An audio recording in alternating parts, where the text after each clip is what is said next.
Hello guys, अच्छा को कहानी को स्टार्टिंग होती है तो शुरू करते हैं। हमें इस कहानी की शुरुआत भी डीजे को बेहोशी से उठते हुए दिखाया जाता है। जो डीजे पहले उठने के बाद उसे डक दिखाई देता है और सोचने लगता है कि मैं कहाँ हूँ। ये मुझे लगता है ये डीजे का घर है।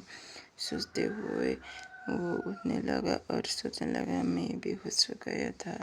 मुझे सच में लगा था वो बहुत ही ज़्यादा वर्ड था वहाँ के उसे पीछे देखने लगा और सुपर फिश को देखा। उसके बाद वो प्लस करते हुए सुपर फिश की तरफ देख रहा था और सोच रहा था कि वो बहुत ज़्यादा अट्रैक्टिव दिख रहा है और वो सोचने लगा कि वो रियली में प्रीटी बॉय है। और सोचते हुए वो सुपर फिश के बारे में सोचने लगा और कहने लगा कि वो सच में अच्छा दिखता है। ये सोचते हुए एकदम से उसे ख्याल आता है कि मैं क्या सोच रहा हूँ। कहकर वो अपने आप को बिस्तर में लुका लेता है और बंद करो देखने के उसे। और ये सुपर फिश है और वो ब्लैंकेट में लुकते हुए सोचता है कि मुझे और देखना था। कहते हुए वो उठने लगा और पीछे देखने के बाद दिखाई जाता है कि सुपर फिश उसे ही देख रहा था और वो चिल्लाने लगा, चिल्ला क्यों रही हो? तुम एकदम से मेरे सामने आ गए तो इसलिए मैं सिर्फ यहाँ खड़ा था और तुम कैसा फील कर रहे हो कहकर। और वो कहने लगा कि मुझे लगता है कि मैं बेहोश हो गया। और सुपर फिश कहने लगा कि मैं भूल गया था कि वुमेन्स डेलिकेट होते हैं।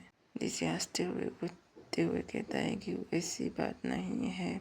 सुपर फिश डीजे को बैठाते हुए कहता है कि मुझे लगता है कि तुम्हें यही रहना चाहिए और आराम करना चाहिए। ये बहुत ज़्यादा है तुम्हारे लिए हैंडल करने के लिए। सुपर फिश कहता है मुझे सुपर फिश का हाथ अटैक कहता है कि नहीं, मैं भी तुम्हारे साथ ही जाऊँगा। सुपर फिश कहता है कि मुझे तुम्हारी मदद नहीं चाहिए, मैं खुद ही ले लूँगा। मैं तुम्हें साथ इसलिए रख रहा था कि मुझे कोर पे नजर रखना। ये सुनने के बाद डीजे उठते हुए कहता है कि मेरी ज़रूरत नहीं है।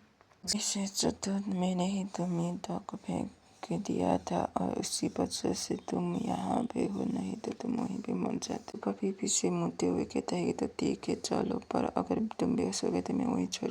और डीजे कहता है कि तो तुमने कहा था कि तुम्हारे पास एक प्लान है। सुपर फिश कहने लगे कि वो मशरूम यहाँ नहीं पाता है, इसलिए हमें तुम कहना चाहते हो कि हमें जाना होगा उधर। सुपर फिश कहने लगा कि हम वहाँ पे नहीं जा सकते, पर स्पेशल तरीके से जा सकते। तो डीजे कहना चाहता है तुम क्या कहना चाहते हो? और हम दूसरे फिश को हेल्प के लिए बुलाते हैं तो वो भी हेल्प करेंगे ना। क्या सुपर फिश कहता है कि वो बिना सोचे तुम्हें मार देंगे। विच लोग वुमेन्स को नापसंद करते हैं कहने लगे। डीजे कहता है तो हम क्या करेंगे अब? तो सुपर फिश कहता है वो लोग सोचते हैं कि वुमेन्स बॉटलेस और बिना काम के होते हैं, पर वो सब लोग नापसंद करते हैं एक्सेप्ट खुद को। और स्पेशली वुमेन्स और कोई भी कनेक्ट नहीं कर पाए कहकर वो उससे पर्दा उठाने लगा और दिखाते हुए कहने लगा कि ये है। मुझे पता नहीं तुमने ध्यान दिया कि नहीं, पर तुम हमेशा ही इसके बारे में बोलते हो, पर अपने आप को अलग करके ते हुए डीजे सुपर फिश को पूछने लगा। और सुपर फिश वो नापसंद करते हैं मुझे।